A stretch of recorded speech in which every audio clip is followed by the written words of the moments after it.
Greetings, everyone. I hope everyone's doing well, and welcome to another session of the Royce Report. Remember, if this is your first time here, please hit subscribe. Today, I have a really terrific guest. I've been a business associate of him for years. I've lectured for him. He's done presentations for me. He is Mr. Vince Vicari. He's the regional director of the Small Business Development Center at Ramapo College and is the winner of a very prestigious Star Award from the state of New Jersey. Vince, welcome to the Royce Report. I very much appreciate your time. We've been speaking regularly, and I know how busy you are, so welcome, and how are you doing today? Very well, Todd. It's great to be here. Thank you very much.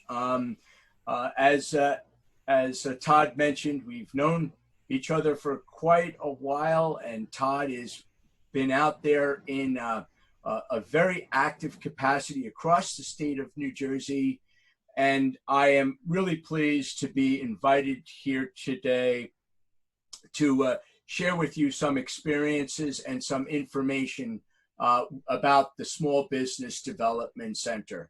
Here in New Jersey, the Small Business Development Center is called NJSBDC. It is hosted at Rutgers University Business School and then deployed as a statewide resource at colleges and universities across the state. So I'm fortunate to be the director of the SBDC that serves Bergen County.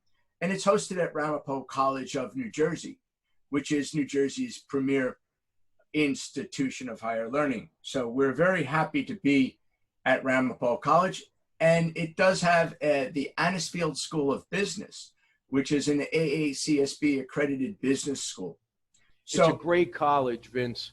Not to date myself, but I remember when it wasn't a college and it was a Black Angus farm. Yes. The pandemic has really been disruptive is too simple of a word to the business community. It has disrupted everything. Jobs are lost, businesses are challenged. How specifically is the SBDC helping these businesses during the time of the pandemic? Well, that's an excellent question, Todd, because it's very important that during a crisis that the citizens of the state and nationally, now we're part of a national organization, and this is a national pandemic, and that people go for help at places where the help is the right thing for the right reason. And the skill sets that we have across the country in business development, in my opinion, are second to none, because we have educated people that learn from national best practices at our SBDCs nationally.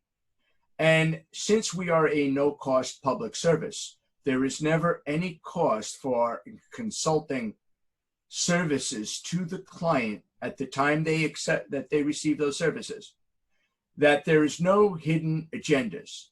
At the SBDCs, there is no misdirecting of someone to an area of finance, of business model, or of solution that's not in their best interest. And as an RD, I assure that, because the consultants that work for me, they are the best of the best. And that's why in the beginning of this pandemic, I reached out to Todd to see, could I convince him to come and help me out? Because what we need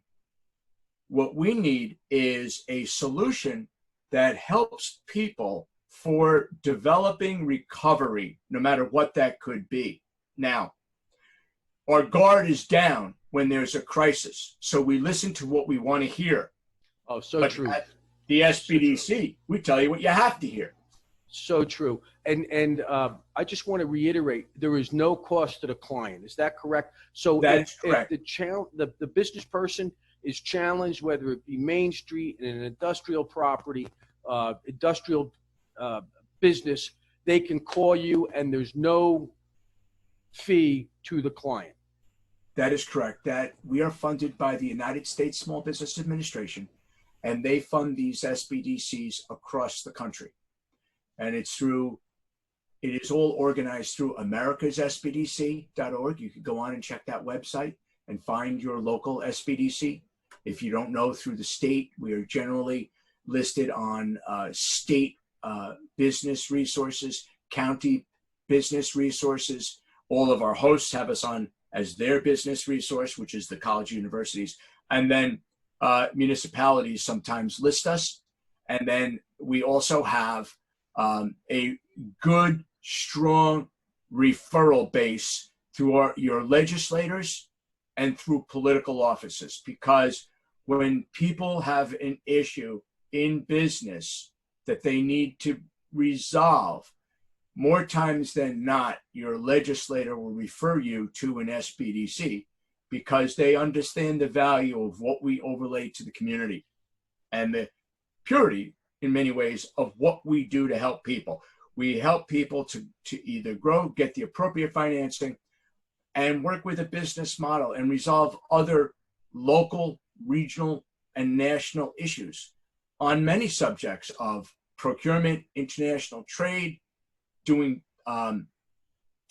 social, the normal things you would see in many business venues we do, but our specialties are in situations like now, when there is a problem and we need to connect to resources that help that business grow, because social media can be found anywhere. Marketing is available in a number of different venues. The SBDCs are that place that are a safe zone that someone can go with a problem, and we will guide them on the best resolution of that problem with expert consultants specialized in the area they need help at. Now, as a public service, of course, it may not be immediate. Right now, the phones are quite busy, but we respond to email. And listen, as I tell many folks during the earlier days of this pandemic, if you call and you can't get through to any office anywhere, you call back. You have to.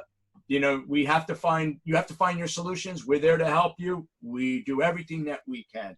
One of the solutions, though, one of the programs that there's been a lot of discussion with is the EIDL. The PPP program that came out, I guess they're called the CARE Acts, is slowly fading away on June 30th. So could you give a brief description on the EIDL? Who funds it? And can the borrowing public and the business person public find assistance from the CBDC, whether it be yours, another one throughout the state of New Jersey, or throughout the country?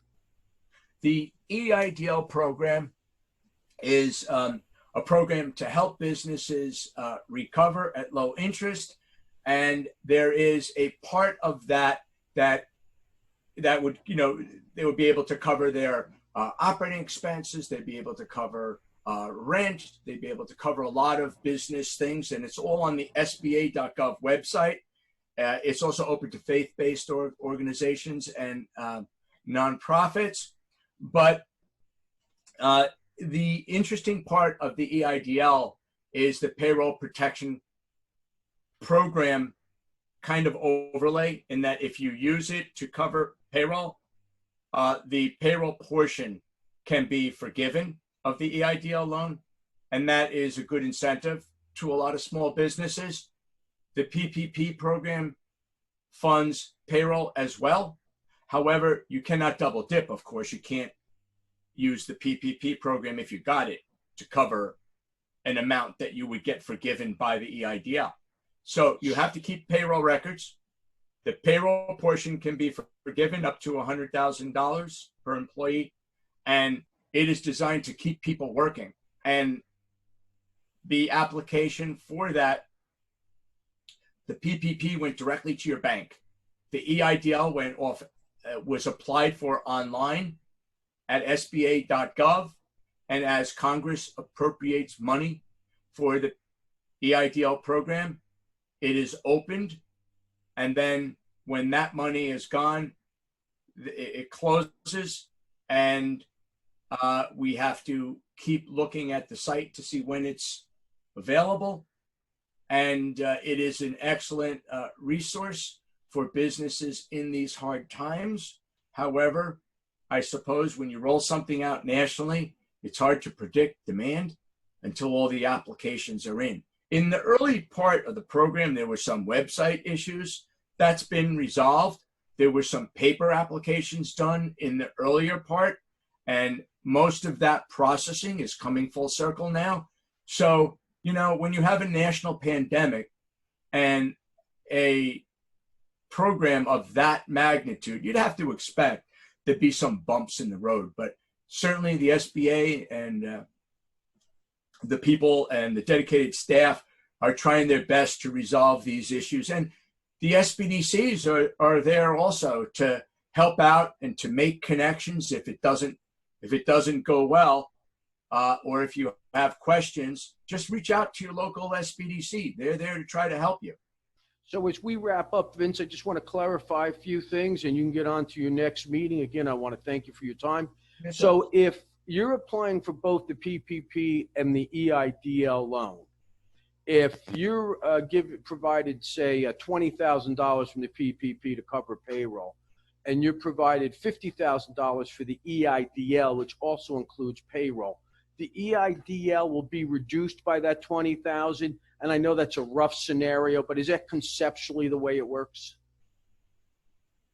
If the PPP does not cover that $20,000 payroll, yes. Okay. All right. Yeah, they just don't want double dipping, which would make sense. And, you know, we have to have payroll records. You know, many calls come in, well, I paid everybody on a 1099. Well, then we don't have payroll. Correct. Okay, so that at the other side, the 1099 people are getting pandemic insurance, unemployment insurance. Correct. So, you know, that's where some of the challenge or the questions become. Okay. Now, on the SBA site, they have what they call final rules on forgiveness.